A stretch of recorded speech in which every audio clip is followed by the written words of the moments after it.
Hello student, class 8 science का question paper है mid term exam 25 session का। तो जिन बच्चों के एग्ज़ाम हो चुके हैं वो अपने आंसर चेक कर सकते हैं, एंड जिनके एग्ज़ाम अभी नहीं हुए उनके लिए इंपॉर्टेंट है अच्छी तरह से प्रैक्टिस कर लेना। एंड साथ ही साथ प्लेलिस्ट को भी चेक कर लेना, लिंक डिस्क्रिप्शन में है। उसके अंदर भी क्वेश्चन पेपर्स है, PYQs है, आप अच्छी तरह से उन्हें प्रैक्टिस कीजिएगा।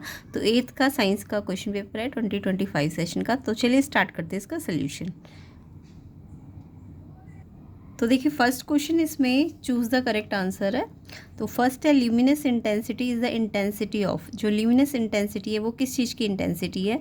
ये लेज़र लाइट की इंटेंसिटी है, यूवी लाइट की, विजिबल लाइट की, कि इंफ्रारेड लाइट की? इंफ्रारेड, ठीक है। तो यहाँ पे इंटेंसिटी का मतलब कितनी पावर, ठीक है, पावर ऑफ लाइट से है।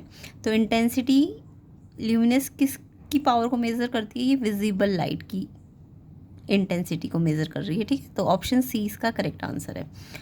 तो जब भी ल्यूमिनस इंटेंसिटी की बात करेंगे तो इंटेंसिटी आप विजिबल लाइट की चेक करोगे, ठीक है। तो फर्स्ट का आंसर आपका सी ऑप्शन हो जाएगा। सेकंड देखिए, SI unit of temperature. Temperature की SI यूनिट, अब आपने पढ़ा होगा कि टेम्परेचर तो डिग्री सेल्सियस में मेज़र किया जाता है या फ़ारेनहाइट में, बट SI यूनिट जो होती है टेम्परेचर की, ना डिग्री सेल्सियस है ना फ़ारेनहाइट, वो कॉमन यूनिट्स होती है, बट वो SI यूनिट नहीं होती है। SI यूनिट जो है केल्विन होती है। सी ऑप्शन इसका आंसर है। तो फर्स्ट क्वेश्चन का आंसर तो C, intensity visible light, and second का आंसर सी, केल्विन। जो टेम्परेचर है उसकी SI यूनिट केल्विन होती है, ठीक है। नेक्स्ट क्वेश्चन देखिए, the value of atmospheric pressure at sea level. Sea level पे एटमॉस्फेरिक प्रेशर की वैल्यू कितनी होती है? तो वो आपकी होती है, अगर आप मर्करी कॉलम से मेज़र कर रहे हो तो वो 76 सेंटीमीटर में होती है। अगर मिलीमीटर में बोले तो 760, ठीक है, बट सेंटीमीटर है तो 76। तो 76 सेंटीमीटर ऑफ मर्क्यूरी कॉलम, इसको हम क्या कहते हैं? 1 एटमॉस्फेरिक प्रेशर, ठीक है। तो यहाँ पे 760 मिलीमीटर होता तो 760 होता है, ठीक है, बट सेंटीमीटर तो 76। तो ऑप्शन ए इसका करेक्ट आंसर है। आई होप सबको समझ आ गया होगा। फोर्थ क्वेश्चन देखिए, pencil lead contains. Pencil lead के अंदर क्या होता है? ग्रेफाइट होता है, डायमंड होता है, एल्यूमिनियम होता है कि सल्फर? तो ये तो सबको पता है, पेंसिल के अंदर जो ब्लैक कलर का होता है वो आपका सॉफ्ट होता है ना, तो वो ग्रेफाइट होता है आपका। ऑप्शन ए इसका आंसर है। पेंसिल लेड जो होती है वो ग्रेफाइट की बनी होती है। तो फोर्थ का आंसर ए, ग्रेफाइट हो जाएगा। नेक्स्ट क्वेश्चन देखिए, fifth, the property which allows the metal to be hammered into their sheets. तो मेटल्स के अंदर ये प्रॉपर्टी है कि वो अगर हैमर करे, आप उसे किसी हैमर से उसको शीट्स में कन्वर्ट कर सकते हो, है ना। तो मेटल की इस प्रॉपर्टी को ना हम मैलिबिलिटी कहते हैं। क्या कहते हैं इस प्रॉपर्टी को? मैलिबिलिटी। और अगर मैं कहूँ कि मेटल्स को वायर्स में कन्वर्ट कर सकते हो, है ना, ड्रॉ करके खींच खींच के वायर बनाई जा सकती है, तो उसको डक्टिलिटी कहते हैं। क्या कहते हैं? डक्टिलिटी। जब वायर्स बन सकती है तो डक्टिलिटी, और जब शीट्स में कन्वर्ट हो सकती है मेटल्स तो उसे कहते हैं मैलिबिलिटी। तो इसका आंसर आपका मैलिबिलिटी हो जाएगा। क्वेश्चन 5 का आंसर बी। तो मेटल की प्रॉपर्टी है मैलिबिलिटी, डक्टिलिटी। तो शीट्स वाली प्रॉपर्टी को हम, जिसमें शीट्स में कन्वर्ट कर रहे हैं उसको मैलिबिलिटी कहेंगे, और जिसमें वायर्स में कन्वर्ट करते हैं उसको हम डक्टिलिटी कहते हैं, ठीक है, याद रखना। नेक्स्ट देखो question 6, dash shows both living and non living characteristic. इसमें से कौन है जो लिविंग कैरेक्टरिस्टिक भी दिखाता है और नॉन लिविंग भी? तो प्रोटोजोआ, वायरस, बैक्टीरिया, फंजाई। तो यहाँ पे लिविंग और नॉन लिविंग दोनों कैरेक्टर वायरस दिखाते हैं। वायरस वैसे तो नॉन लिविंग होते हैं, बट जो उनको होस्ट सेल मिलती है तो वो लिविंग हो जाते हैं, उसके बाद वो ग्रो करते हैं, रिप्रोडक्शन करते हैं ना। आफ्टर जब वो होस्ट सेल में चले जाते हैं तब वो लिविंग बन जाते हैं, बट अदरवाइज वो नॉन लिविंग होते हैं, ठीक है। तो वायरस इसका आंसर है, ऑप्शन बी।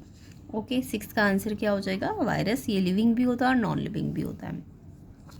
नेक्स्ट क्वेश्चन देखो, common cold is human is caused by. Common cold जो होता है ह्यूमन में किसके कारण होता है?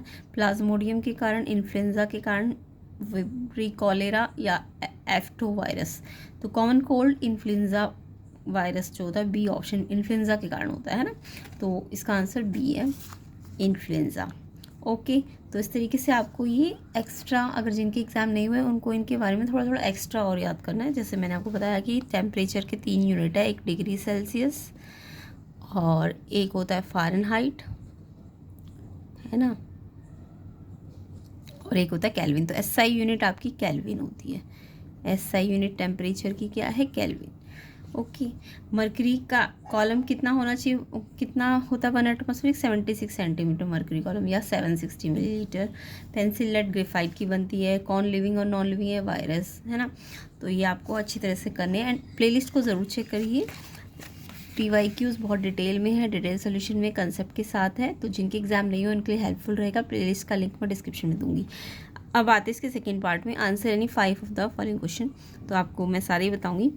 8th क्वेश्चन देखिए, व्हाट इज़ मेजरमेंट? मेजरमेंट को डिफाइन करना है। तो मेजरमेंट का मतलब कोई भी चीज़ मेज़र करना है। किस चीज़ को मेज़र करना? मेजरमेंट एक ऐसा प्रोसेस है जिसमें आप किसी भी चीज़ का साइज़, क्वांटिटी या डिग्री किसी भी चीज़ की क्या करते हो? डिटरमाइन करते हो, फाइंड करते हो। किसी भी क्वांटिटी, किसी भी थिंग्स के साइज़ को, क्वांटिटी को या डिग्री को डिटरमाइन करने को क्या कहते हैं? हम मेज़रमेंट कहते हैं। ताकि क्या हो? By comparing to a standard unit. कैसे मेज़र करते हैं उसको हम? उसको किसी भी स्टैंडर्ड यूनिट या फिर रेफरेंस क्वांटिटी से हम कंपेयर कर लेते हैं, तो उसे, उस प्रोसेस को मेज़रमेंट कहते हैं। ठीक है, नेक्स्ट क्वेश्चन पे आते हैं। नेक्स्ट क्वेश्चन है आपका, डिफाइन करना है मोल। मोल क्या होता है? तो मोल क्या है? देखिए, मोल क्या है? Amount of substance. क्या है ये? अमाउंट ऑफ सब्सटेंस है जो कंटेन करता है कितने एलिमेंट्री एंटिटीज़ को? 6.022 10 की पावर 23। मतलब कोई भी सब्सटेंस का उतना अमाउंट जिसके अंदर इतने नंबर ऑफ एंटिटीज़ हो। ठीक है, तो उसको हम क्या कहते हैं? उस अमाउंट को हम क्या कहते हैं? मोल। ओके, तो कोई भी सब्सटेंस का अमाउंट जिसके अंदर इतने नंबर ऑफ एंटिटीज़ हो, वो एटम भी हो सकती है, आयंस भी हो सकती है, मॉलिक्यूल्स भी हो सकती है। इतने मॉलिक्यूल या इतने एटम या इतने आयंस अगर किसी भी सब्सटेंस के अंदर है तो उसके अमाउंट को हम मोल कहते हैं, एक मोल कहते हैं। ठीक है, तो एक मोल आपका एवोगैड्रो नंबर के बराबर होता है। ओके, नेक्स्ट देखो 10th question, which has greater viscosity, oil या हनी? क्यों? वाई?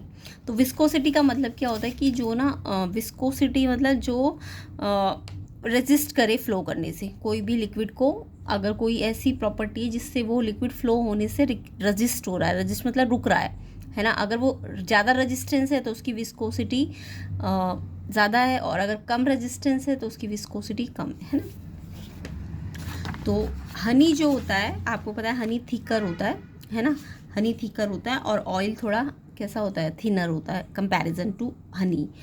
वाटर के कंपैरिजन में ऑयल ज़्यादा थिकर है। तो जो थिकर चीज़ें होती है ना, थिकर मतलब जो हैवी होती है, डेंस्ड होती है, तो थिकर लिक्विड जो होते हैं ना वो ज़्यादा विस्कस होते हैं, यानी वो फ्लो नहीं होते, वो रेजिस्ट हो जाते हैं, वो फ्लो से रुक जाते हैं, उनका फ्लो नहीं होता है ना। तो जो फ्लो ना होने की प्रॉपर्टी है उसी को तो हम विस्कोसिटी कहते हैं ना। लिक्विड्स के फ्लो ना होने की प्रॉपर्टी को, फ्लो ना होना यानी रजिस्ट हो जाना, तो उसको हम विस्कोसिटी कहते हैं। तो हनी में ज़्यादा विस्कोसिटी, क्योंकि वो फ्लो नहीं हो रहा आसानी से, क्योंकि वो थिकर है, वो डेंस्ड है ना। तो थिकर लिक्विड जो होते हैं ज़्यादा विस्कस होते हैं। तो हनी थिकर है किससे? ऑयल से। दैट्स वाई वो फ्लो नहीं होगा, और इसलिए हनी में ज़्यादा विस्कोसिटी होगी, है ना, क्योंकि वो फ्लो नहीं हो रहा। जितना ज़्यादा फ्लो नहीं होगा यानी वो ज़्यादा विस्कोसिटी है, उसमें फ्लो का रजिस्टेंस है। समझ आ गया? तो 10th क्वेश्चन हो गया। नेक्स्ट देखिए, what does a chemical symbol represent? किसी भी सब्सटेंस के केमिकल सिंबल क्या रिप्रेजेंट करते हैं? तो जो केमिकल सिंबल्स है, जैसे आपने पढ़ा होगा कैल्शियम का Ca होता है, सोडियम का Na होता है। तो जो केमिकल सिंबल्स है वो क्या बताते हैं? केमिकल सिंबल एक लेटर होता है या पेयर ऑफ लेटर्स होते हैं जो रिप्रेजेंट करेंगे किसी भी केमिकल एलिमेंट को, किसी भी केमिकल एलिमेंट को। लाइक सिलिकन है, सिलिकन एक केमिकल एलिमेंट है, उसको रिप्रेजेंट करने के लिए आप SI लिखते हो, है ना। तो SI जो है ये इसका केमिकल सिंबल है। ठीक है, तो केमिकल सिंबल लेटर या फिर पेयर लेटर हो सकते हैं, एक लेटर भी हो सकता है, ज़्यादा भी हो सकता है, तो उसको वो केमिकल एलिमेंट को रिप्रेजेंट करता है। नेक्स्ट क्वेश्चन देखिए, give 2 examples of metalloids. Metalloids ऐसे सब्सटेंस होते हैं जो मेटल की प्रॉपर्टी भी होती है, जिनके पास नॉन मेटल दोनों की प्रॉपर्टी होती है। ठीक है, तो इसके मेटलॉइड्स के एग्जाम्पल्स है आपके सिलिकन हो गया, इसका सिंबल SI, जर्मेनियम हो गया GE, अर्सेनिक हो गया AS। ये सब क्या होते हैं? ये सब मेटलॉइड होते हैं, यानी इनके अंदर ना मेटल्स की भी प्रॉपर्टी होती है और मेटलॉइड दोनों की प्रॉपर्टी होती है। मेटल की भी कुछ प्रॉपर्टी होती है और नॉन मेटल की भी प्रॉपर्टी, दोनों। यानी ऐसे सब्सटेंस जो मेटल्स और नॉन मेटल दोनों के बिहेवियर शो करते हो उनको हम मेटलॉइड्स कहते हैं। तो इनके एग्जाम्पल्स है सिलिकन, जर्मेनियम, अर्सेनिक, ये इनके सिम्बल्स है। ओके, तो 12th का आंसर भी हो गया। नेक्स्ट क्वेश्चन पे आते हैं। नेक्स्ट क्वेश्चन है आपका व्हाट आर एंटीबायोटिक्स। एंटीबायोटिक्स किन्हें कहते हैं, तो ये भी आपने पढ़ा भी होगा। एंटीबायोटिक्स क्या होते हैं, ये ड्रग्स होती है, दवाइयाँ होती है, ड्रग्स दवाइयाँ जो होती है जो ट्रीट करती है जितने भी इन्फेक्शंस होते हैं, जो कि कौन करता है, बैक्टीरिया करता है। बैक्टीरिया जो भी इन्फेक्शन करेगा उनके लिए जो दवाइयाँ बनती है वो एंटीबायोटिक्स होती है। और ये क्या करती है, ये कैसे कैसे इन्फेक्शंस को ट्रीट करती है, ये उनको या तो उन बैक्टीरियाज को किल करती है या फिर स्टॉप देयर ग्रोथ, उनकी ग्रोथ को रोक देती है। तो वो दवाइयाँ क्या है, दवाइयों को कहते हैं एंटीबायोटिक, जो बैक्टीरिया से जो भी इन्फेक्शस डिजीज़ हो रही है उनको ट्रीट करेगी, कैसे, बाय किलिंग दैम, या स्टॉप कर देगी उनकी ग्रोथ को। तो उन सब दवाइयों को आप एंटीबायोटिक्स कहेंगे। क्वेश्चन 13 का आंसर। 14 देखिए, which disease can be prevented by vaccination. ऐसी कौन सी डिजीज़ है जो वैक्सीन लगा के ठीक हो सकती है, प्रिवेंट रोकी जा सकती है, बिल्कुल ठीक तो नहीं, रोकी जा सकती है। तो इसके आंसर है जो वैक्सीन्स लगाने के लिए, वैक्सीन किस पे वर्क करती है, जो भी वायरस होते हैं ना, वायरस से रिलेटेड जो भी डिजीज़ होंगी उसके लिए आपको वैक्सीनेशन या वैक्सीन लगानी पड़ेगी। तो वायरस से रिलेटेड डिजीज़ है इन्फ्लुएंजा, हेपेटाइटिस ए या B, chicken pox, diphtheria, even जो कोविड-19 था वो भी वायरस वाला डिजीज़ था, तो उसके लिए भी वैक्सीन लगी थी ना। तो ये सब वैक्सीन किस पे लगती है, जो वायरस वाली डिजीज़ होती है। तो वायरस वाली डिजीज़ आपको याद होनी चाहिए, influenza, hepatitis A B, chicken pox, diphtheria, ठीक है। नेक्स्ट देखिए, नेक्स्ट आपका थर्ड पार्ट है, क्वेश्चन है name the 3 scales of temperature. ये मैं आपको बता चुकी हूँ। 3 स्केल्स क्या क्या है, टेम्परेचर किस किस में मेज़र करते हैं। एक तो आपका सेल्सियस में होता है, एक फ़ारेनहाइट में होता है और एक केल्विन, ये 3 स्केल होते हैं। How many hours are there in 1 minute. 1 minute में कितने आवर्स है, उल्टा पूछ लिया इन्होंने। 1 आवर में मिनट नहीं पूछा, इन्होंने पूछा 1 मिनट में कितने आवर्स होते हैं। तो 1 आवर में कितने आवर्स होते हैं, आपको पता है 1 आवर में 60 मिनट होते हैं, है ना। तो अब आपको उल्टा पूछ लिया 1 मिनट में कितने आवर होते हैं। तो जब 60 मिनट में 1 आवर है तो 1 मिनट में निकालना है, तो 60 से 1 पे निकालना है, तो आप 60 को यहाँ डिवाइड में लाओगे तो इतने आवर होते हैं 1/60, ठीक है। तो ये इस तरीके से करना था क्वेश्चन 15 का सेकेंड वाला। नेक्स्ट बोला है कि डिफाइन 1 एटमॉस्फेयर। 1 एटमॉस्फेयर क्या होता है। तो देखिए 1 एटमॉस्फेयर या 1 ATM क्या है, यूनिट ऑफ प्रेशर होता है, जो क्या है, अगर 1 एटमॉस्फेयर को डिफाइन करना तो जो प्रेशर एक्सर्ट करता है कॉलम ऑफ मर्करी, अभी मैंने बताया था कॉलम ऑफ मर्करी कितना होता है 76 सेंटीमीटर या फिर 760 मिलीमीटर, जो हाई होगा, इतना हाई होगा 76 सेंटीमीटर या फिर 760 मिलीमीटर, कब 0 डिग्री सेल्सियस पे और स्टैंडर्ड ग्रेविटी पे। तो जो मर्करी कॉलम 76 सेंटीमीटर का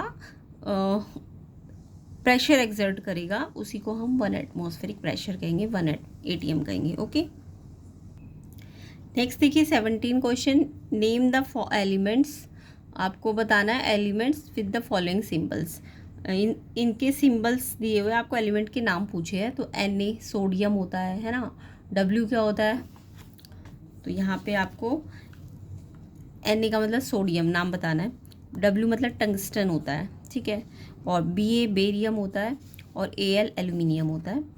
तो इन सब के आपको सिंबल याद है तो नाम लिख सकते हो, या नाम याद है तो सिंबल भी लिख सकते हो। तो आपको सारे एलिमेंट्स के सिंबल और नेम याद करने हैं, जिनके एग्ज़ाम अभी नहीं हुए उनके लिए इंपॉर्टेंट है ये चीज़।